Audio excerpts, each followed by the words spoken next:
Welcome to the Open Door Podcast, your key to exploring the vibrant tapestry of real estate, lifestyle, and community in the greater Boston area. Join us as we unlock the doors to captivating homes, delve into the essence of local life, and weave through the rich threads of community stories. I'm Melanie Gundersheim. And I'm Margie Gundersheim, and we're thrilled to be your guides on this journey. Let's swing open the doors to Boston's dynamic landscapes and discover the heart behind the people and the places. This is the Open Door Podcast, where homes, lifestyles, and communities converge. Hi, everyone. Thank you so much for being on episode 3 of the Open Door Podcast. I'm Margie. I'm Melanie. And today we're going to talk a little bit about staging and the importance of the staging process when selling a property. So staging is something that is a controversial subject. I think a lot of people feel that it isn't important. And then we have other people who feel that you can't sell a property unless it's staged. And it's really something in between. So Mel, talk about, when you're meeting with a seller, you're talking about their property. How do you present staging and your view on that? Really good question. So like a lot of answers in real estate, it really depends on the exact profile of the seller that we're working with. So firstly, we want to be mindful of cost and money and how much we want to sell the property for, et cetera. So all of this goes into determining if staging is necessary or not. But the first thing I'll say is before even sending stagers over and getting quotes and doing all of that is we want to determine, okay, would a quick declutter and a really good cleaning make this place super different? Because for example, if you're looking at a playroom and, the floor plan itself, where everything is great, but it's just really messy. That's not something you have to restage into an office. We can get someone in there. We have a bunch of contacts, or we can possibly help you, or you can do it yourself, of decluttering, getting everything in order, and it might just come down to organization and maybe a deep clean. I always tell my sellers, pretend that you're online looking at property and which properties are you drawn to online. And it's usually the ones that have the minimal amount of stuff with the clearest countertops. And they can really appreciate the space instead of the stuff. And so, that playroom example makes a lot of sense. Yeah, and I totally agree with you. And you kind of have to bird's eye view and zoom out of, telling people, okay, if I'm going on Zillow and I'm looking up your house, what do I want to see? And what's going to stick out and what is going to be attractive to me in terms of an aesthetic? I do think, so that's kind of step one, is really assessing if it's necessary. And if it is necessary, and in my opinion, and I'm curious to hear what you think, I think it's mostly necessary in empty homes. Because when you have furniture to work with, and maybe it's, not the most trendy or the most, aesthetically pleasing, but at least you can set the tone for having buyers walk through and understand what it would be like to live there. That's really what you're going for, is having people walk through your home, walk through your floor plan, and really get a sense of, okay, the kitchen's here, and they have bar stools, and this is what they use as an office, but actually that might be a really good nursery, and getting a sense of how the furniture makes the space come alive and really allowing them to have a picture of it. When a house is empty, you can't really do that as well. It's possible, of course, if you maybe have a creative brain and a good imagination, or maybe you're very spatially aware and you're good at that stuff. But for some people, that's really difficult. So that's, in my opinion, where I think staging can really shine. And I think one thing that I bring up to people in this conversation is, okay, price-wise, if we are getting these quotes for staging, at what point is what you're going to put into staging going to be a pro or outweigh what the price reduction is if we have to put your empty house or your maybe really disheveled house on the market and have to do a price reduction that might be more than what the cost of staging is. So it's always up to, we're here to be people's guides and advocates in this process and kind of present them with all of their options. But that has been a really good conversation starter of, okay, maybe I don't want to invest in staging right now or have this staging conversation, but I'm going to put my house maybe not fully ready or maybe not Zillow perfect or MLS perfect, and then it might sit on the market for a little bit because people can't imagine what it's like to live here because it's so cluttered or it's really outdated, or, it's empty. And then it sits and we might have to do a price reduction, which very likely will be more than what the cost of staging for a 90 or 60 or 90-day period is. So that's kind of my 2 cents there. And those are the conversations that I have with sellers at the start. But I'm curious to hear what your opinion is. Yeah. So two things come to mind when you're talking about, first of all, empty, vacant spaces. I find that you can really appreciate square footage more when there is furniture in the space. I find that when spaces are vacant, they very often seem much smaller. I agree. And it's crazy. I totally agree. And people don't believe me when I say that, but creating living areas and showing the demarcation between areas really does make places look larger. Right. So that's why I think, vacant staging is really important, especially if you have a funky floor plan. Right. Yeah, you need to paint the picture. Exactly. Yeah.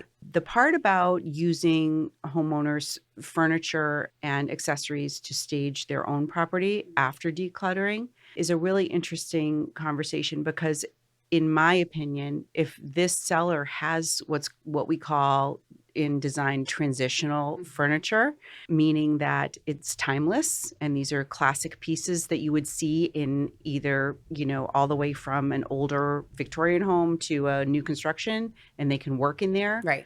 I think that you're in great shape Right. to use those pieces and be able to stage it very well. If you've got a home that has, very dated antique pieces, usually it means that some staging would definitely help, necessary. because a lot of the buyers today walking in are younger buyers, and their vibe is more modern. And in a transitional scenario, it doesn't stand out, but in a scenario with much older furniture or a lot of furniture and a lot of, accessories everywhere, Right. it's overwhelming, and all people can see is that. Right. And not even just for younger buyers. Think about our downsizer clients who are maybe moving, from either the burbs to, a pied-a-terre in the city, or just a smaller house in the burbs. They want to be near their family. Whatever the case is, they also don't want to take on maybe something that seems like a project. And when you have older furniture or things that are outdated, that can also appear to them as work that they don't want to do. So it doesn't have to be this, brand new construction look. But I agree with you. I think having that happy medium, at least, of clean, minimalist, and then having some pieces or being open to changing a few things that might make it more appealing to people to be able to kind of just move in and make it their own. Not that they can't add any more value, because FYI, if you're one of our clients listening, you've heard us talk about that all day long about how important that is. But have it be more of a seamless move, and then just really having them to do things to make it more their own space rather than taking it on. I think the hardest part, believe it or not, for sellers is clearing their kitchen countertops. Really? Yes, Why? because they have their Cuisinart and they have their toaster Yeah. oven, and they have Right. and all of that has to go when you Right. do photography. You've got to, maybe just have a, stage with a few beautiful jars Yeah. for coffee and That's a tea, good point. and I often leave certain cooking utensils if they're wood and cool looking or whatever. But typically all of that has to go, and that's the biggest pushback I get is, how am I supposed to live here Right. if you won't let me That's leave a my really coffee good machine point. out? Yeah. And I'm like, well, at least for photographs, we Right. need to And take that's it out. what, that's a really good point. We do talk about that with clients Yeah. all the time, especially if they have maybe families with young kids, or they're still actively living there and life is going on. Right. That's something we can kind of help you navigate. And to your point, photos are everything in the beginning, because that's what everyone's seeing. But we also want to make sure, yes, it might be you have to pick up after yourself and get things away and have things look a certain way when we're doing open houses, when we're having private showings. So it does take it's a group effort, It is a and group that's why effort. staging can be helpful, because it can take care of some of that for you and kind of lay the foundation. But yes, putting away your, chunky, things or things that might get in the way of everyday clutter, you have to do in order to get people in the door and be able to envision it the way that we want them to, so that we can get you the offer that you want at the price that you want with the terms that you want. 100%. Yeah, and it can be, if you're living there, a little bit of a pain in the butt, but this is why You hire people to help you. We're a team to help you navigate, to get the contacts in your door to get this done for you, and, understand if staging can be that benefit for you or not. And something that always comes up is people moving into their properties. How do you find the balance of, before you're selling it, before staging, and if staging needs to come in, of making it our own, but also being mindful of resale value? So, for example, if you move into a place, and to each their own, but let's just say you want to paint your primary bedroom neon orange because you're a maximalist and you love color and the neon signs. Very cool. Send me photos. But as a buyer walking through a home, It's distracting. It's distracting. Yes. And the trend right now is kind of neutral, a little more minimalist than it is maximalist. Right. So maybe, and this is all part of the staging conversation, because maybe, we don't need to get new furniture in, but maybe you lived in it for the time that you did. The house was yours, and now we're trying to make it someone else's. Maybe we just need to update the backsplash or get a different paint color and maybe do more of an eggshell or all of your favorite, White Dove, Benjamin Moore colors that you love, that you have like ready to go every time I text you. And, maybe it's just a case of that, and maybe you don't need the whole kit and caboodle. But these are the kind of tips and situations that we talk about to really determine what is necessary for you and what's going to add the most value, and then try to not have you, again, avoid doing the price reduction that might be more costly than investing in these little things that we can do before we list it on the market. Do you know that I've had 2 sellers in my lifetime when we were having staging conversations who, I can't say the word on this podcast, Okay. but 2 separate said, I am not effing doing that. Okay. And the other one was, I am not effing doing anything. Okay. And that's what I said.